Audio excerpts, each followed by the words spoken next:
आइए बच्चों, high school के जो विद्यार्थी हैं वो काव्य खंड से तीसरा पाठ देखेंगे। सवैये शीर्षक है इसका और इसके रचनाकार भक्त मुस्लिम भक्त जो कवि हैं रसखान जी हैं। इनका जो वास्तविक नाम था वो सैयद इब्राहिम था। ठीक है, ये श्री कृष्ण के अनन्य भक्त हुए हैं और भगवान के प्रेम में, कृष्ण भगवान के प्रेम में डूब करके रचना लिखते थे।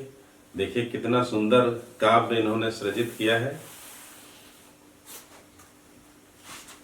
मानुष हो तो वही रस खान, बसों ब्रज गोकुल गांव के ग्वारन। आप गाना चाहते हैं तो गा भी सकते हैं। सवैया है, बड़े प्रेम से गाइए। और गाने के लिए मैं एक दो लाइन बता देता हूँ, पूरा नहीं गाऊंगा। मानुष हो तो वही रस खानी, बसों ब्रज गोकुल गांव के ग्वारन। जो पशु हो तो कहा बस मेरो, चरो नित नंद के धेनु मझारन। और पाहन हो तो वही गिरी को, जो धर्यो कर छत्र पुरंदर धारन। जो खग हो तो बसेरो करो, मलिका लिंदी कूल कदम्ब की डारन।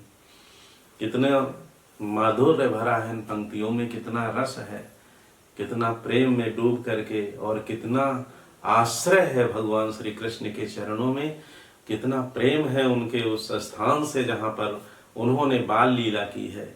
क्या निवेदन करते हैं इस पद में, आइए देखते हैं कि कहते हैं रसखान जी की मानुष हो तो वही रस खानी। यदि मेरा मनुष्य का जन्म हो हे श्री कृष्ण, यदि मेरा अगला जन्म मनुष्य का हो तो मेरा आपसे यही निवेदन है कि बसों ब्रज गोकुल गांव के ग्वारन। मेरा बस कहाँ पर हो वास? ब्रज के गोकुल के गलियों में मैं खेलूं, बड़ा हूं तो गोकुल गांव के ग्वारन। गोकुल के जो ग्वाले हैं, ग्वारन माने ग्वाल बाल, उन ग्वाल बालों के बीच में मेरा जीवन बीते, उनके बीच में मेरा वास हो, माने वहां मेरा जन्म हो, मैं वहां रहूं, खेलूं, खाऊं, बढ़ूं आगे।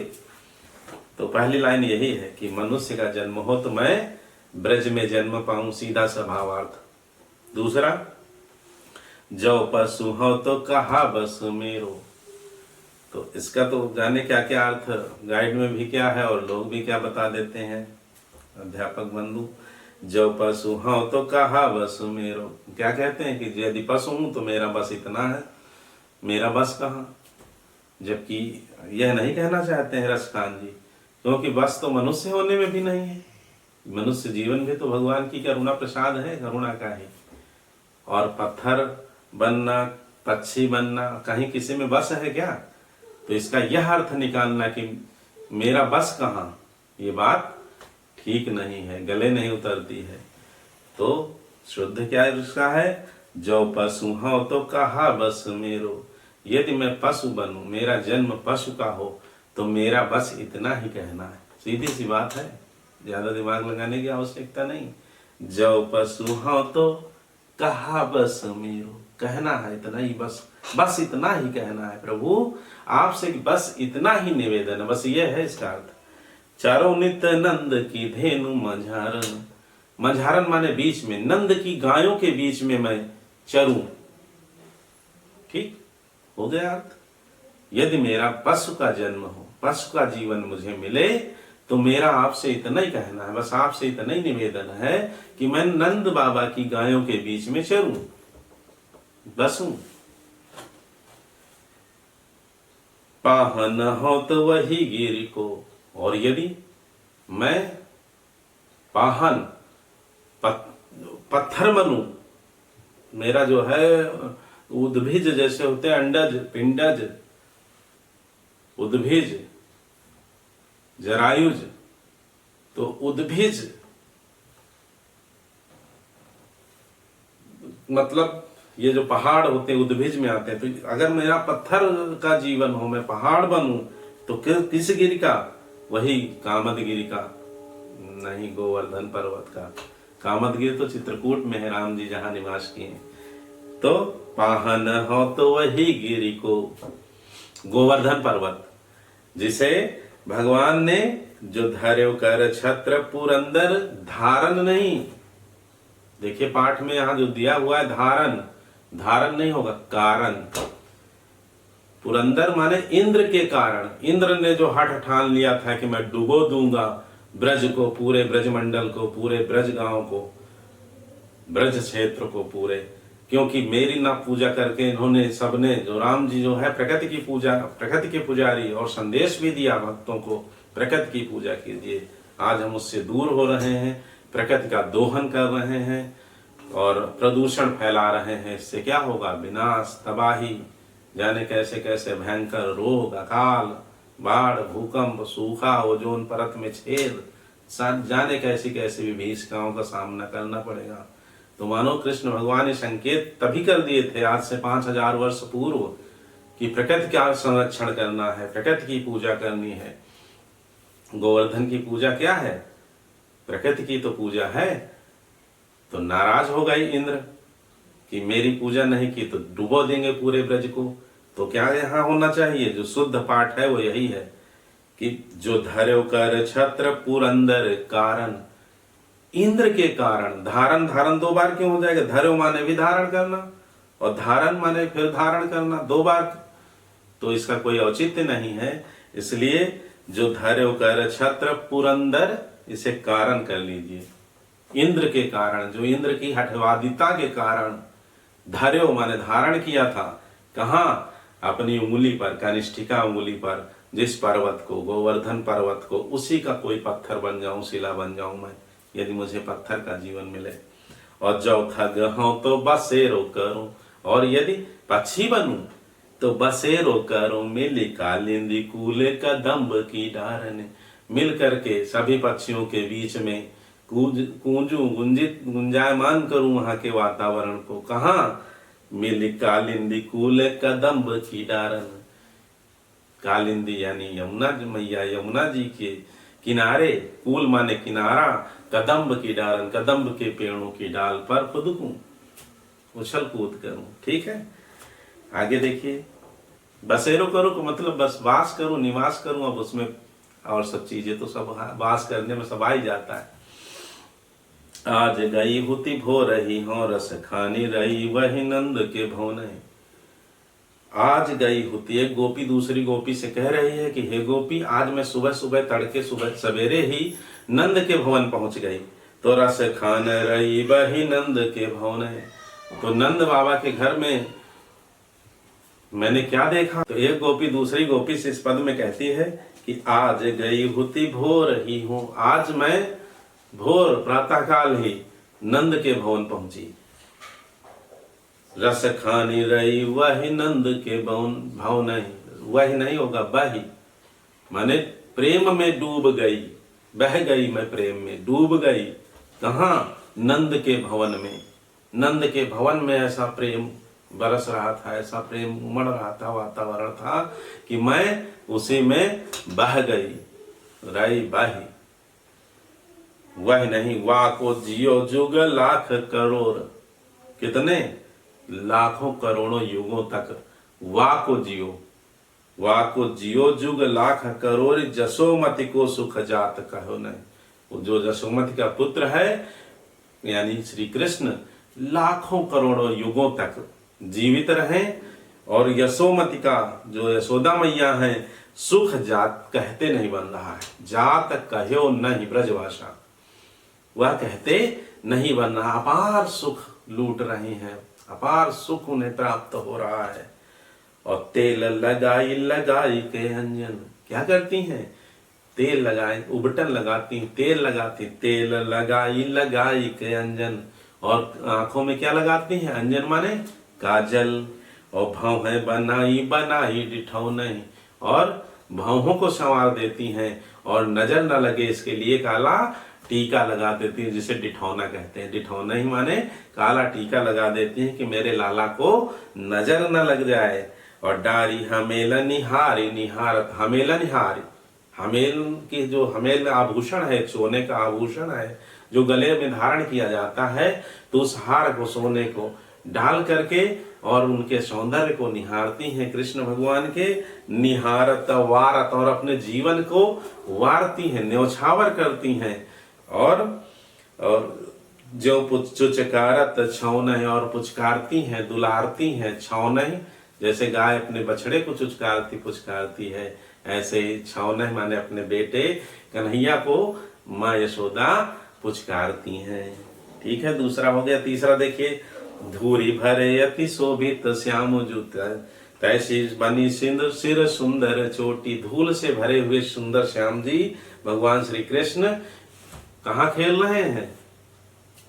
धूल में सने हुए भगवान श्री कृष्ण अत्यंत शोभायमान हो रहे हैं। और तैसी बनी सिर सुंदर, और उतनी ही सुंदर उनके सिर पर माँ यशोदा जी ने चोटी बना दी है, गूंथ दी है।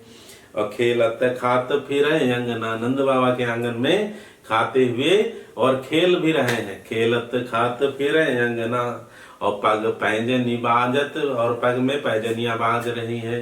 पैजनी होती है, उसमें छोटे छोटे घुंघरू लगे होते हैं चांदी की, और वे बज रहे होते हैं। तो पग पैजनी बाजत पीरी का, छोटे और पीली छोटी सी जो है धोती पहने हुए हैं, लंगोटी कह लीजिए, धोती छोटी सी कह लीजिए, तो वो पीली पीली जो है बहुत शोभायमान हो रही।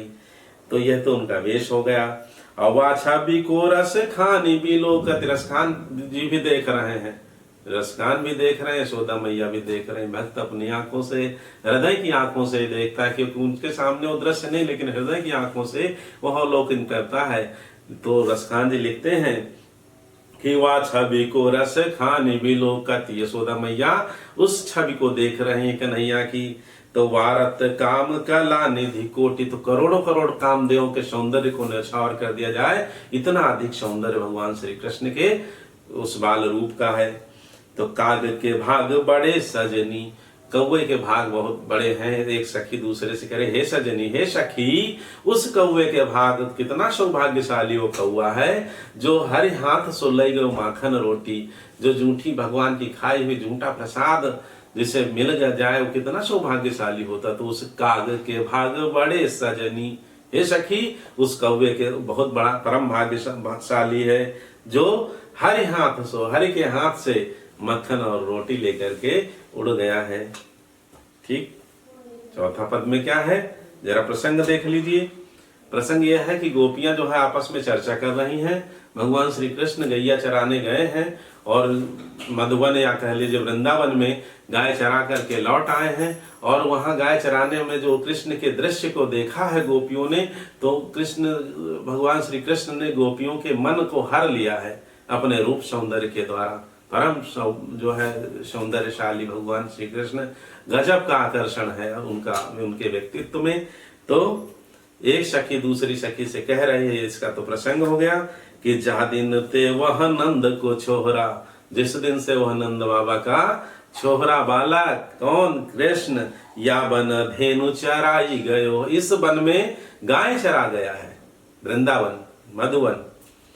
मोहिन तान निगोधन गावत बेनु बजाई रिझाई गयो है, और मोहनी अपनी सुंदर तान के द्वारा और गोधन गायों के बीच में गाते हुए बेनु बजाई, बेन बने बंशी को बजा करके रिझाई गयो हो, माने हम लोग उस पर रीझ गई हैं, आकर्षित हो गई हैं, आकर्षित कर गया है हम सबको।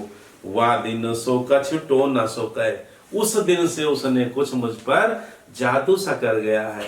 उसके आकर्षण में, उसके व्यक्तित्व में, उसके रूप सौंदर्य में, उसके इस बाल स्वरूप में इतना आकर्षण है कि जैसे मानो कोई जादू कर गया हो। रस खान ही में समाये गयो है, और रसखान कहते हैं कि वह सखी दूसरी से कह रही हैं, आपस में चर्चा कर रही हैं कि मेरे हृदय में वह समा गया है। समझ में आई?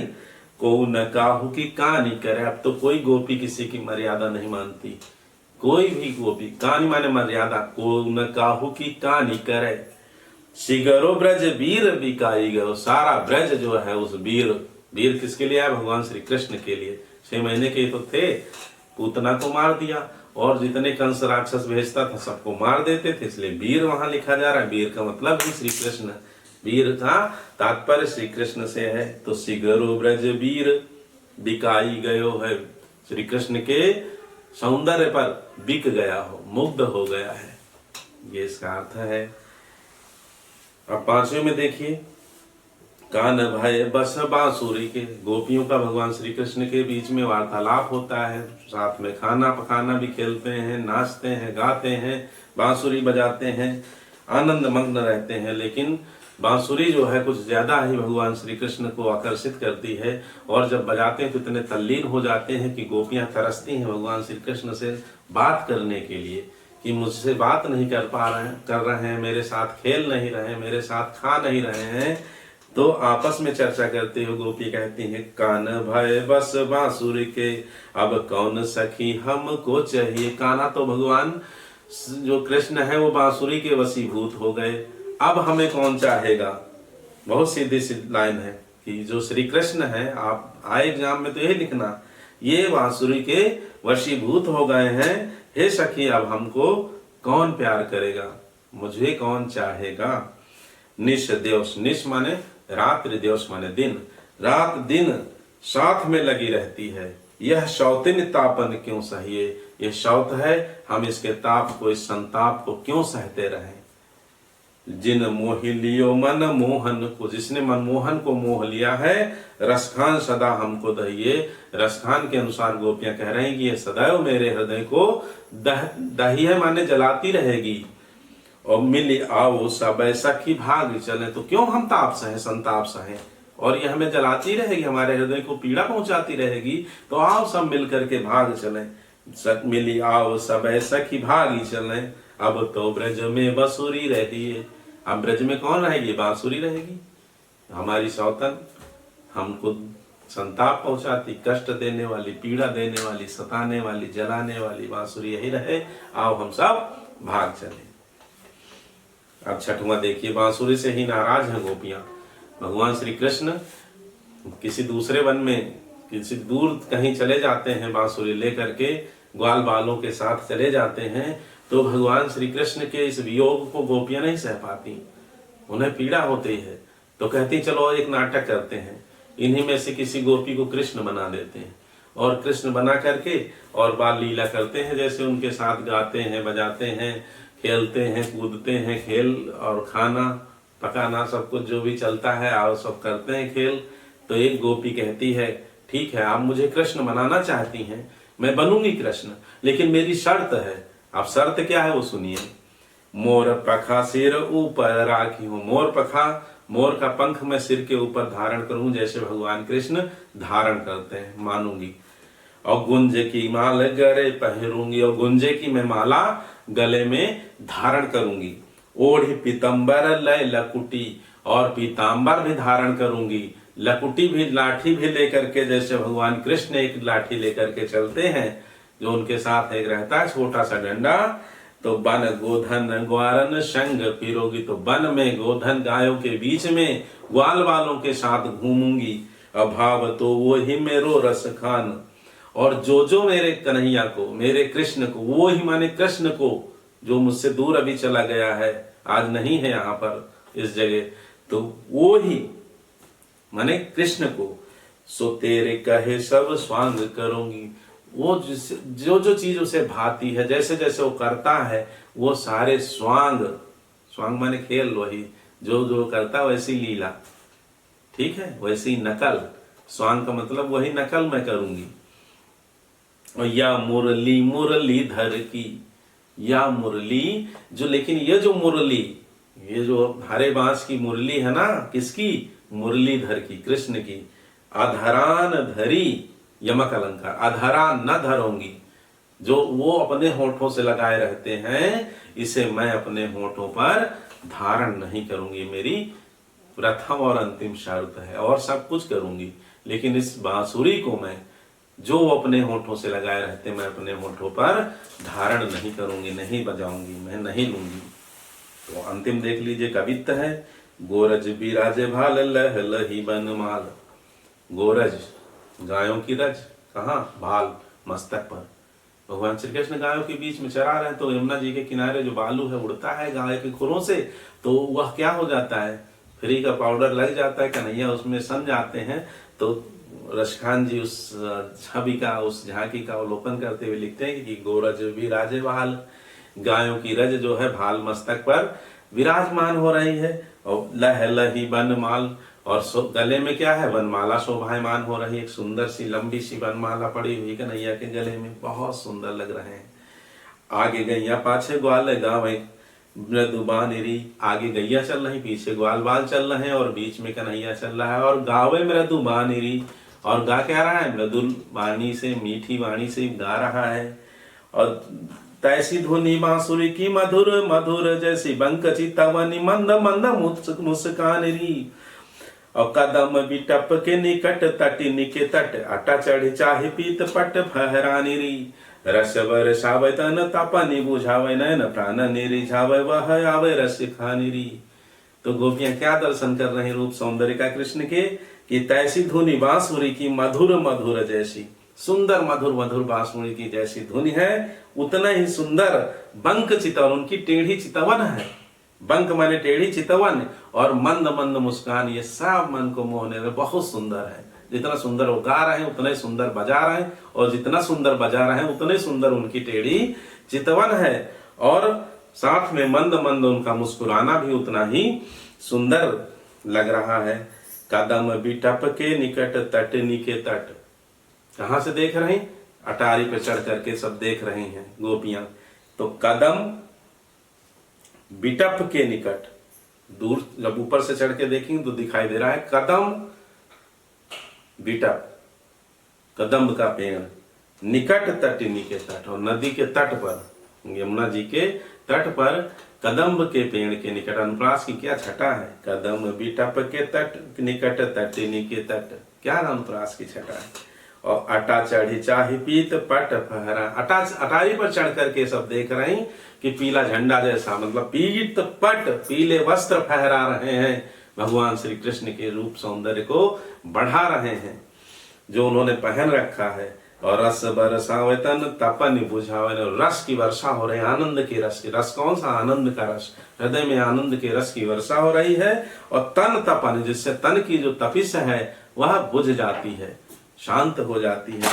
और बुझा नयन, तन तपन बुझावे नयन, प्राण निरिझावे वह आवे रस खान, तन और नेत्रों की तपन को, ताप को बुझाने वाला वह रूप सौंदर्य है। और प्राण निरिझावे वह आवे रस खानेरी, और प्राणों को रिझाता हुआ, प्राणों को पुलकित करता हुआ, प्राण आकर्षित हो रहे हैं मानो भगवान श्री कृष्ण के उस रूप सौंदर्य पर, आवे रस खानेरी। और वह इस तरह से अब गोकुल की ओर, घर की तरफ आ रहा है।